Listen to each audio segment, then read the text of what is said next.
Bonjour à tous et bienvenue sur Edific Time.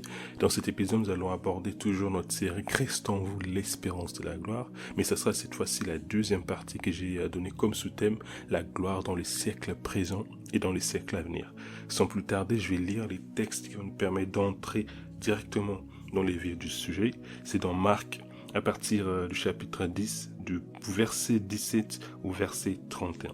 C'est une lecture un peu longue. Soyez patients et je crois que cette parole va énormément nous faire du bien. Je lis dans le nom de Jésus. Comme Jésus s'est mis en chemin, un homme a couru et s'est jeté en genoux devant lui. Bon maître, lui demanda-t-il, que dois-je faire pour hériter la vie éternelle? Jésus lui dit, pourquoi m'appelles-tu bon? Il n'y a des bons que Dieu seul. Tu connais les commandements. Tu ne commettras point d'adultère, tu ne tueras point, tu ne déroberas point, tu ne diras point des faux témoignages, tu ne feras tort à personne. Honore ton père et ta mère. Il lui répondit, Maître, j'ai observé toutes ces choses dès ma jeunesse. Jésus lui en regardé, l'aima. Il lui dit, il te manque une chose. Va, vends tout ce que tu as, donne-le aux pauvres et tu auras un trésor dans le ciel. Puis viens et suis-moi. Mais affligé de cette parole, cet homme s'en alla tout triste, car il avait des grands biens. Jésus regardant autour de lui, dit à ses disciples qu'il sera difficile à ceux qui ont des richesses d'entrer dans le royaume des dieux. Les disciples furent étonnés de ce que Jésus parlait ainsi. Il reprenant, il leur dit, « Mes enfants, qu'il est difficile à ceux qui se confient dans les richesses d'entrer dans le royaume des dieux. Il est plus facile à un chameau de passer par les trous d'une aiguille qu'à un riche d'entrer dans le royaume des dieux. » Les disciples furent encore plus étonnés. Ils se dirent les uns aux autres, « Et qui peut être sauvé ?» Jésus leur regarda et dit, « Cela est impossible aux hommes, mais non à Dieu, car tout est possible à Dieu. » Pierre s'est mis à lui dire, « Voici, nous avons tout quitté et nous t'avons suivi. » Jésus lui répondit, « Je le dis en vérité, il n'est personne qui ayant quitté à cause de moi et à cause de la bonne nouvelle, sa maison ou ses frères ou ses sœurs ou sa mère ou son père ou ses enfants ou ses terres ne reçoivent au centuple. Présentement dans ces siècles, des maisons, des frères, des sœurs, des mères, des enfants et des terres avec des persécutions et dans les siècles à venir, la vie éternelle. Plusieurs des premiers seront les derniers et plusieurs des derniers seront les premiers. Waouh! Un texte très profond avec énormément d'enseignements. Et lorsqu'on lit ces textes, elle commence par l'histoire d'un jeune homme riche. C'est assez intéressant parce que c'est juste là, ce jeune homme-là n'était pas un homme, n'était pas un riche aigri, n'était pas un riche hautain, n'était pas un riche qui vivait dans l'impureté, qui vit dans les péchés. Non, c'est un jeune homme riche qui, au contraire, dans les textes nous montre, c'était un riche qui avait grandi dans les voies du Seigneur. C'était un jeune homme riche qui avait grandi en obéissant à la loi de Moïse. Donc c'était quelqu'un de droit, c'était quelqu'un de carré, qui avait observé toute la loi de Moïse dès sa jeunesse.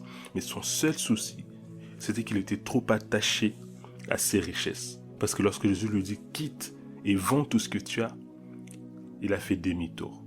Et le premier enseignement que Jésus nous enseigne au travers de ces textes, c'est que si on veut hériter du royaume, il faut renoncer à tout et faire du royaume sa seule priorité. Tu peux être un bon chrétien qui prie, qui va à l'église, qui donne ses dîmes et ses offrandes, tout comme les jeunes hommes riches. Mais si tu n'atteins pas une dimension où tu es prêt à tout renoncer pour Christ, pour la cause du royaume, pour la cause de l'évangile, à un certain moment, tu passeras à côté du plan des dieux et des buts des dieux pour ta vie. C'est une bonne chose d'être un chrétien qui aime Dieu, qui prie, qui va chaque dimanche à l'église, qui essaie d'être carré. Mais en fait, ici, Dieu veut nous amener à une dimension encore plus élevée. Il veut nous amener à une dimension où on est prêt à renoncer. On est prêt à sacrifier des choses uniquement pour la cause du royaume, pour la cause de l'évangile. La raison pour laquelle on revient dessus, c'est parce que si on parle de Christ en nous, l'espérance de la gloire, nous devons toujours garder en tête que la priorité, c'est d'abord la vie éternelle.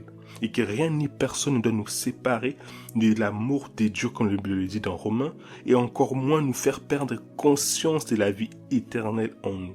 Pourquoi? Parce que l'amour du monde, l'attachement aux biens matériels, l'attachement aux richesses, sont la raison principale qui font que beaucoup de chrétiens perdent de vue la glorieuse espérance que nous avons en Christ.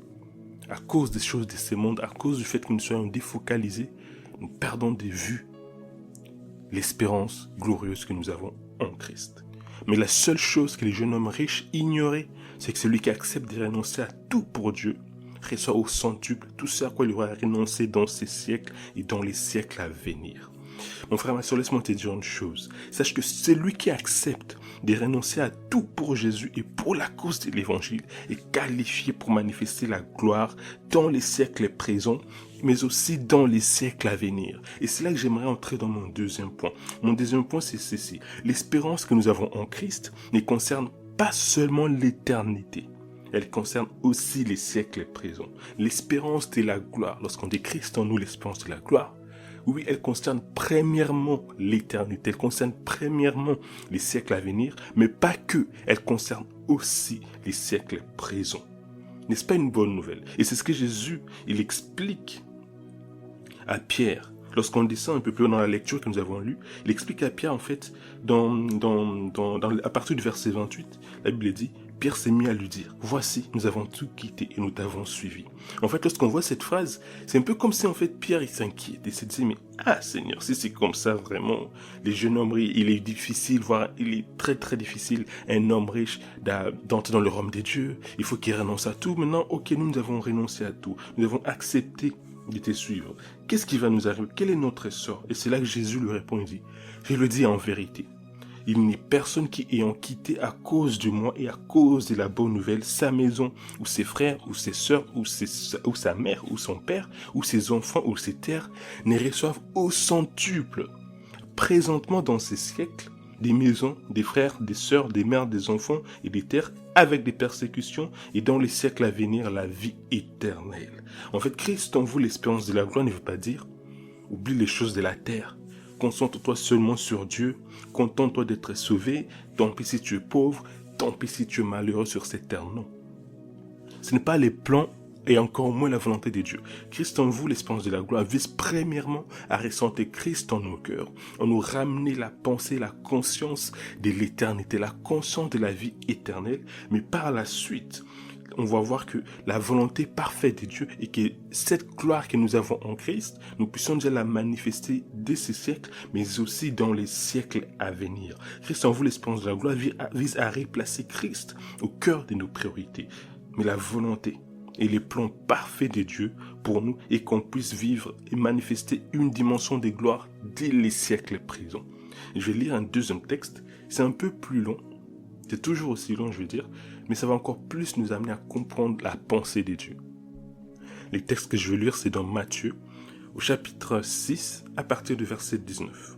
« Ne vous amassez pas des trésors sur la terre où la teigne et la rouille détruisent et où les voleurs percent et dérobent.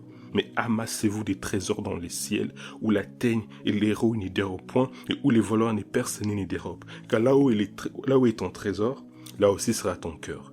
L'œil est la lampe du corps. Si ton œil est en bon état, tout ton corps sera éclairé. » Je vais avancer un peu. À partir du verset 24. « Nul ne peut servir deux maîtres. Car où il haïra l'un et il aimera l'autre, ou il s'attachera à l'un et il méprisera l'autre. Vous ne pouvez servir Dieu et Mammon. C'est pourquoi je vous dis, ne vous inquiétez pas pour votre vie, de ce que vous mangerez, ni pour votre corps, de quoi vous serez vêtus. La vie n'est-elle pas plus que la nourriture et les corps plus que les vêtements? Regardez les oiseaux du ciel. Ils ne sèment ni ne moissonnent. Ils n'amassent rien dans les greniers, mais votre Père céleste les nourrit. Ne valez-vous pas plus qu'eux? Qui de vous, par ses inquiétudes, peut-il ajouter une coudée à la durée de sa vie? Et pourquoi vous inquiétez-vous au sujet des vêtements? Considérez comment croissent les lys des champs. Ils ne travaillent ni ne filent. Cependant, je vous dis que Salomon, même dans toute sa gloire, n'a pas été vêtu comme l'un d'eux.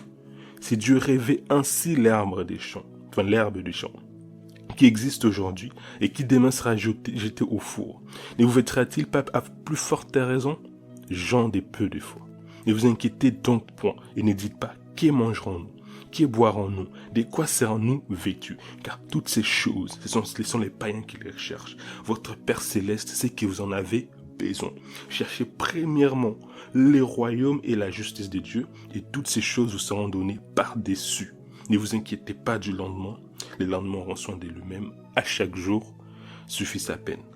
En fait, dans ces discours et dans ces textes que nous venons de lire, Jésus veut, dans un premier temps, recentrer nos priorités. Nous faire comprendre que la priorité doit d'abord être les ciels, avant de courir vers les richesses. C'est pour ça qu'il dit, ne vous amassez pas des trésors sur la terre, mais amassez-vous d'abord les trésors dans les cieux. Mais pas que, parce que dans un second temps, il vise à nous rassurer. Il nous dit, ne vous inquiétez de rien. Regardez les oiseaux, regardez les arbres des champs. J'ai pourvois à leurs besoins. À combien plus forte raison vous?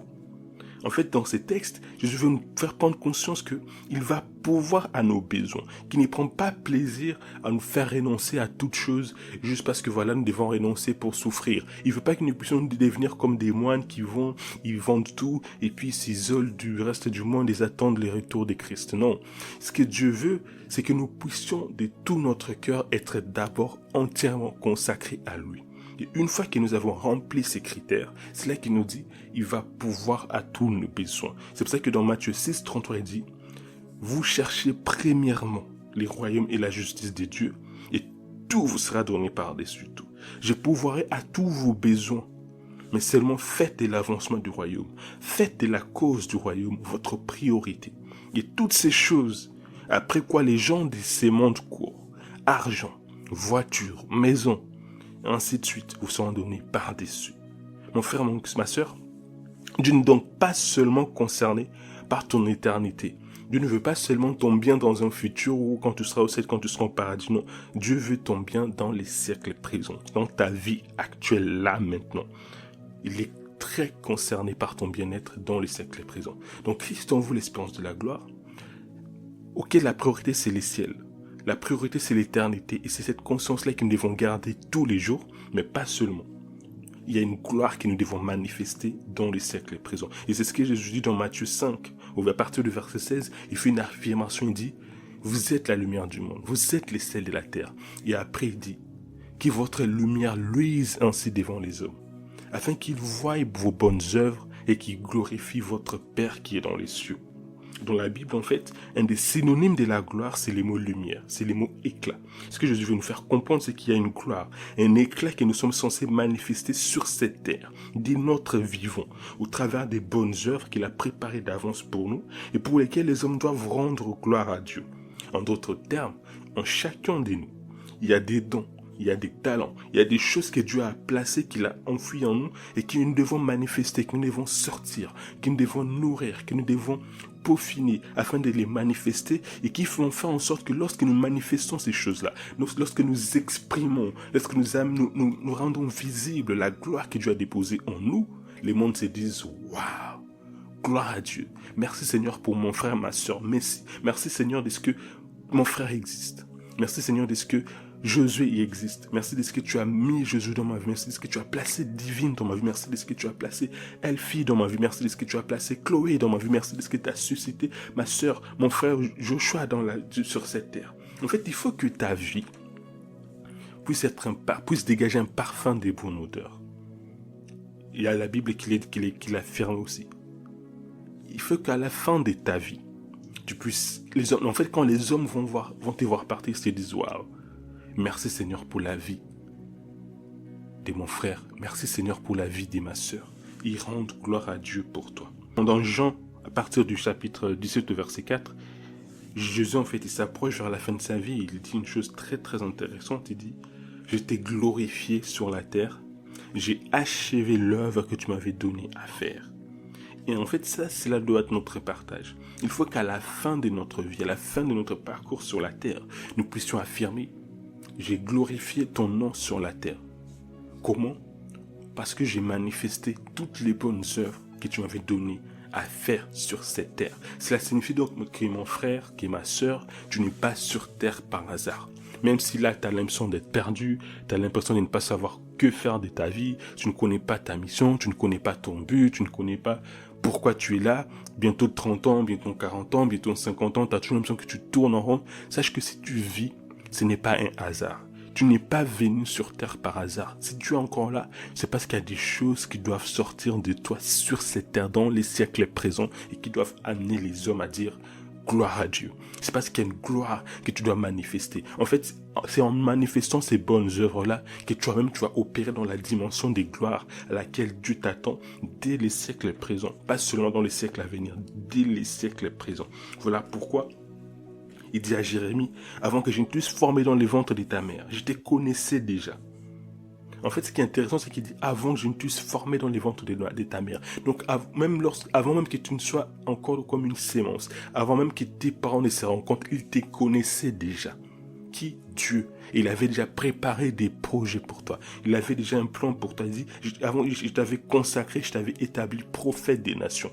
Le fait de l'établir prophète des nations, en fait, les prophétiques, c'était les bonnes œuvres que Dieu avait prévues, que Dieu avait préparées à Jérémie, dans lesquelles il n'avait qu'à marcher. C'est pour ça qu'aujourd'hui, lorsqu'on lit la Bible de Jérémie, on s'est dit, waouh, c'est des siècles, plus de 2000 ans après, on est encore capable de citer le nom de Jérémie, de nous rappeler des prophéties que Dieu avait parlé, Dieu avait manifesté au travers de lui. Donc ça montre que Jérémie, il avait accompli des bonnes œuvres que Dieu avait préparées d'avance pour lui. Ça montre que Jérémie, il avait manifesté une certaine dimension de gloire sur cette terre. Combien de personnes meurent, on les oublie.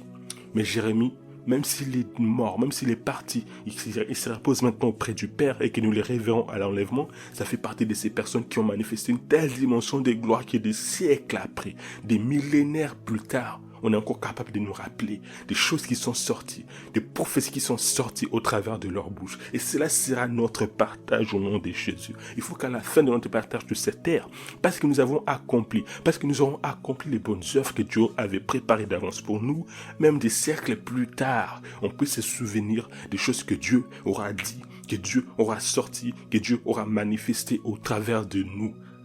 Est-ce que je parle à quelqu'un?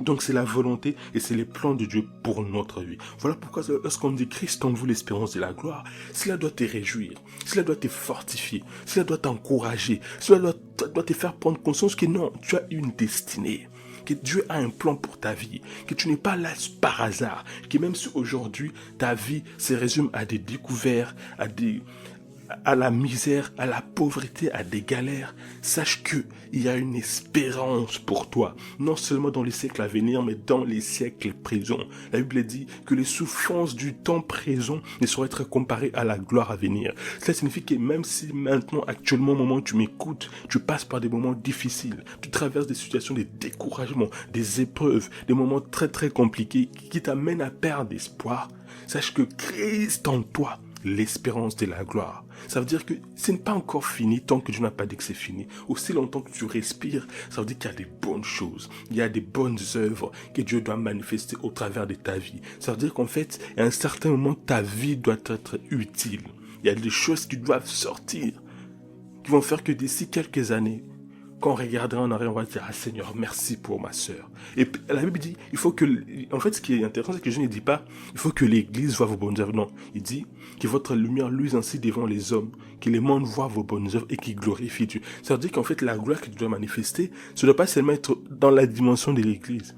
Ça ne doit pas être seulement dans ta famille. Ça doit être à tout le monde. Il faut que même les païens, dans ton travail, même toutes les personnes qui ne te connaissent pas, il faut que les mondes entiers, quand ils vont te voir, ils se disent gloire à Dieu. Qui se posent des questions, qui se disent mais comment est-ce que ça se fait que cette personne peut faire ça? Comment une personne a-t-il pu avoir une telle idée? Comment ça se fait? Il faut que ça les interroge et qu'à la fin ils se disent waouh, gloire à Dieu. J'ai pris que cet épisode te fasse du bien, t'encourage encore plus, te faire prendre conscience que Dieu veut ton bien. La priorité, oui, c'est l'éternité. Mais même dans les siècles présents, il est très impliqué, il est très concerné. Car il y a des bonnes œuvres qui doivent sortir de toi. Car tu es une lumière qui doit briller. Tu es un sel qui doit donner du goût. Tu dois être l'élément qui porte l'influence. Tu dois être le trendsetter de ta génération, de ta famille. Tu dois être la lumière que tout le monde suit, que tout le monde regarde et auprès de qui tout le monde marche. Que cela soit ton partage au nom de Jésus. Et dans les prochains épisodes, dans la 3e partie, nous allons aller encore un peu plus loin, continuer dans notre thème de Christ en vous, l'espérance de la gloire. Que Dieu vous bénisse.